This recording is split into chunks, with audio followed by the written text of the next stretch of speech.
2021년 9월 24일 큐티 말씀입니다. 에스겔 24장 1절로 14절입니다. 아홉째 해 열째 달 열째 날에 여호와의 말씀이 내게 임하여 이르시되, 인자야, 너는 날짜 곧 오늘의 이름을 기록하라. 바벨론 왕이 오늘 예루살렘에 가까이 왔느니라. 너는 이 반역하는 족속에게 비유를 베풀어 이르기를, 주 여호와께서 이같이 말씀하시기를, 가마 하나를 걸라. 건 후에 물을 붓고 양떼에서 한 마리를 골라 각을 뜨고 그 넓적다리와 어깨고기의 모든 좋은 덩이를 그 가운데에 모아 넣으며 고른 뼈를 가득히 담고 그 뼈를 위하여 가마 밑에 나무를 쌓아 넣고 잘 삶되 가마 속에 뼈가 무르도록 삶을지어다. 그러므로 주 여호와께서 이같이 말씀하셨느니라. 피를 흘린 성읍, 녹슨 가마 곧 그 속에 녹을 없이 하지 아니한 가마여 화 있을진저 제비 뽑을 것도 없이 그 덩이를 하나하나 꺼낼지어다. 그 피가 그 가운데에 있으며 피를 땅에 쏟아 티끌이 덮이게 하지 않고 맨 바위 위에 두었도다. 내가 그 피를 맨 바위 위에 두고 덮이지 아니하게 함은 분노를 나타내어 보응하려 함이로라. 그러므로 주 여호와께서 이같이 말씀하셨느니라. 화 있을진저 피를 흘린 성읍이여, 내가 또 나무 무더기를 크게 하리라.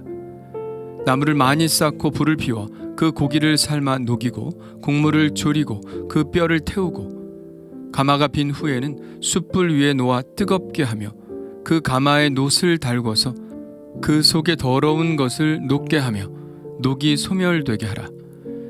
이 성읍이 수고함으로 스스로 피곤하나 많은 녹이 그 속에서 벗겨지지 아니하며 불에서도 없어지지 아니하는도다. 너의 더러운 것들 중에 음란이 그 하나이니라. 내가 너를 깨끗하게 하나 내가 깨끗하여지지 아니하니 내가 내게 향한 분노를 풀기 전에는 내 더러움이 다시 깨끗하여지지 아니하리라. 나 여호와가 말하였은즉 그 일이 이루어질지라. 내가 돌이키지도 아니하고 아끼지도 아니하며 뉘우치지도 아니하고 행하리니 그들이 내 모든 행위대로 너를 재판하리라. 주 여호와의 말씀이니라. 아멘. 오홀라와 오홀리바의 비유에 이어서 녹슨 가마의 비유가 나옵니다. 예루살렘을 가마에 비유한 것은 처음이 아니죠. 11장 3절에서 12절까지 이미 나옵니다. 아수리의 아들 야하사냐와 브나야의 아들 블라디아는 백성의 고관들인데 그들이 서로 이렇게 말하죠. 집 건축할 때가 가깝지 아니한즉 이 성읍은 가마가 되고 우리는 고기가 된다. 물론 이 성읍은 예루살렘을 말하는데요. 그들은 자신들이 바로 가마에 들어가는 고기가 된다고 말합니다. 이들의 말은 어떤 속담을 배경으로 하고 있는데요. 그 속담은 바로 좋은 고기만 가마에 넣는다는 속담이죠. 이때는 주전 597년으로 1차 포로로 많은 사람들이 바벨론으로 끌려간 해입니다.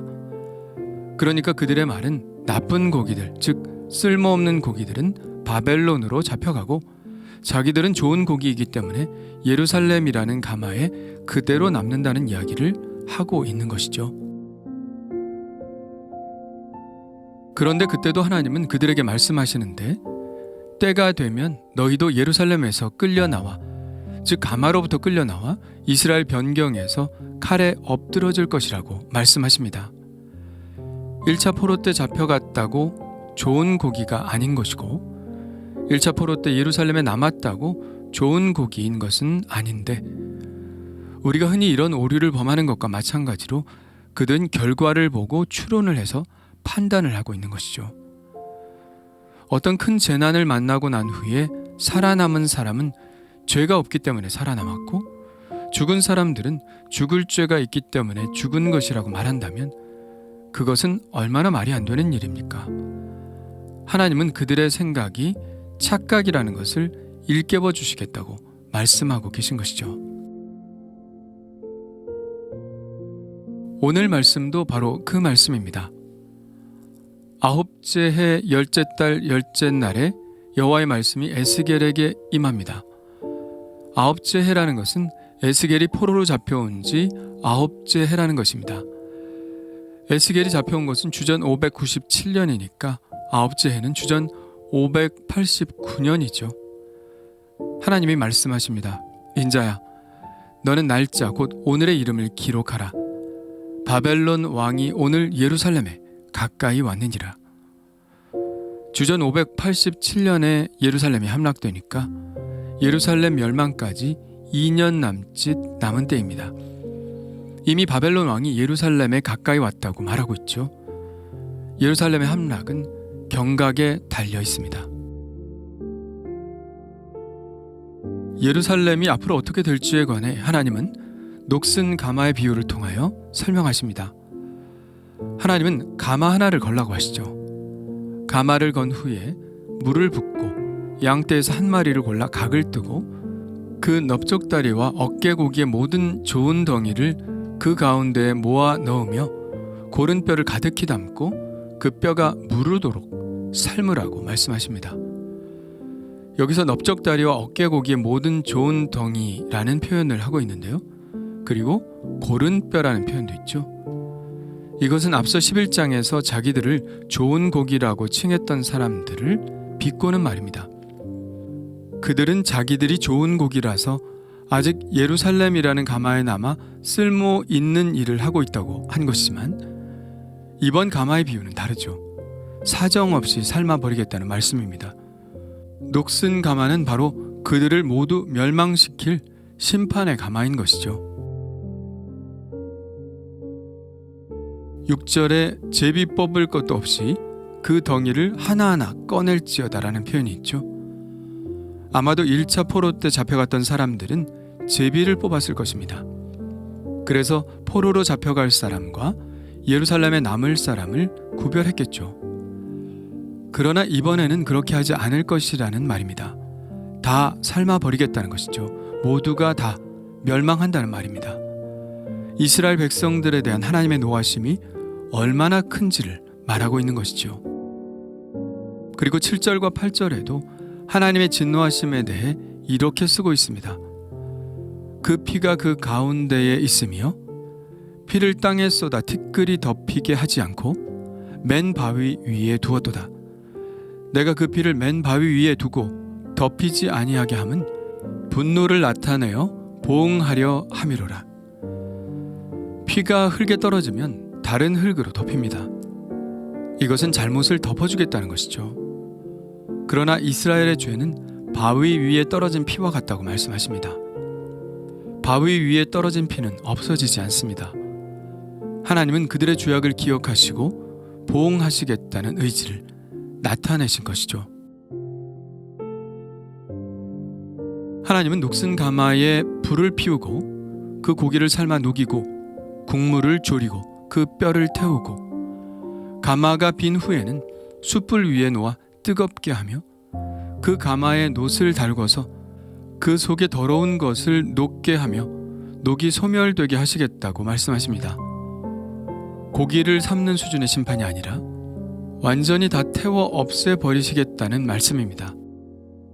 그리고 거기에서 더 나아가 가마까지 달구어서 그 가마 안에 있는 녹들이 다 녹아 소멸되게 하시겠다고도 하시죠. 그러나 과연 그 녹이 소멸되었을까요? 그렇게 되지 않았습니다. 12절입니다. 많은 녹이 그 속에서 벗겨지지 아니하며 불에서도 없어지지 아니하는도다. 녹슨 가마는 무엇을 의미할까요? 예루살렘에 찌들고 또 찌들어버린 고질적이고 쌓여 완전히 굳어져 버린 죄지요. 하나님은 그 죄악을 소멸하고 싶으셨지만 도저히 소멸되지 않았다는 것입니다. 다시 사용할 수 없는 가마가 된 것이죠. 그 더러운 죄, 그 고질적인 죄는 무엇일까요? 하나님께서 아무리 징계를 하셔도 버리지 못하던 그들의 죄는 무엇일까요? 그것은 앞서 오홀라와 오홀리바의 비유에서도 나왔듯이 바로 음란입니다. 13절을 볼까요? 너의 더러운 것들 중에 음란이 그 하나이니라. 내가 너를 깨끗하게 하나 내가 깨끗하여지지 아니하니 내가 내게 향한 분노를 풀기 전에는 내 더러움이 다시 깨끗하여지지 아니하리라. 하나님은 바벨론의 침공을 통해서 이스라엘이 정신을 차리고 하나님께로 나오기를 바라셨습니다. 그러나 그들은 돌이키지 않았죠. 미련한 자는 절구에 넣고 그 공의로 쪄도 그 미련이 벗겨지지 않는다고 하였는데 이스라엘은 그 죄를 버리지 못한 겁니다. 그렇다면 그 해결책은 무엇일까요? 벗겨지지 않는 그 녹슨 가마, 예루살렘을 어떻게 해야 할까요? 해결책은 오직 하나, 그 가마를 깨버리는 것입니다.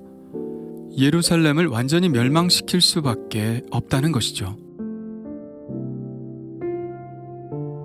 이제 2년 후면 그 일이 다가올 것입니다. 느부갓네살이 이미 예루살렘 가까이 와 있습니다. 예루살렘이라는 가마에 불을 지피려고 와 있는 것이죠.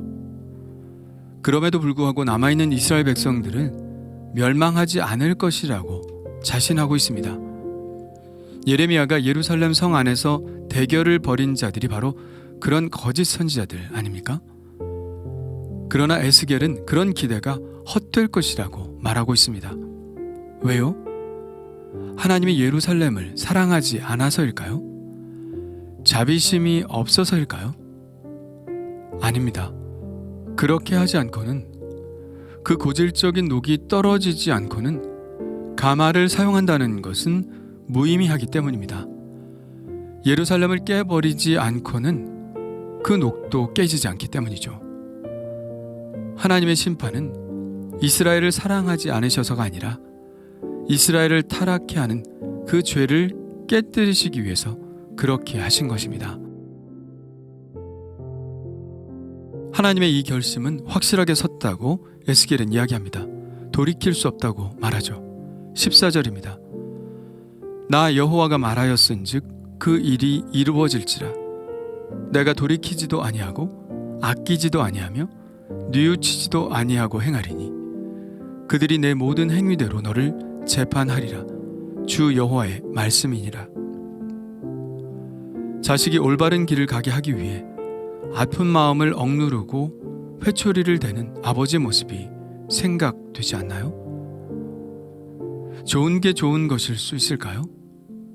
언제까지 그럴 수 있을까요? 하나님이 원하시는 것은 재앙이 아니라 미래에 좋은 것을 주시려는 소망입니다.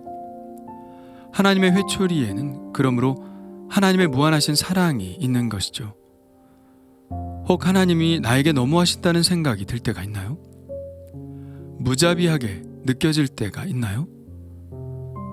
나를 사랑하시는 하나님이 나에게 이러시는 이유가 뭘까 하고 하나님의 사랑의 진리 가운데 찾아보면 그 이유를 분명히 알 수 있을 것입니다.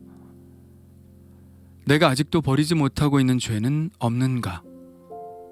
고집스럽게 그것만큼은 내어드리지 못하는 그 무엇이 내게는 없는가 생각해 볼 일입니다.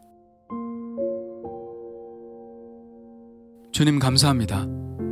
다른 사람에게 미친 불행이 나에게 미치지 않았다고 하여 교만하지 않게 하여 주옵소서.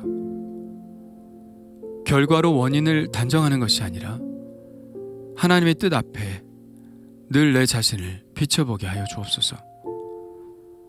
오늘의 이 어려움도 여전히 하나님의 사랑 안에 있다는 것을 깨닫게 하여 주시고 나의 녹슨 가마가 무엇인지 깨닫게 하여 주옵소서. 예수님의 이름으로 기도합니다. 아멘.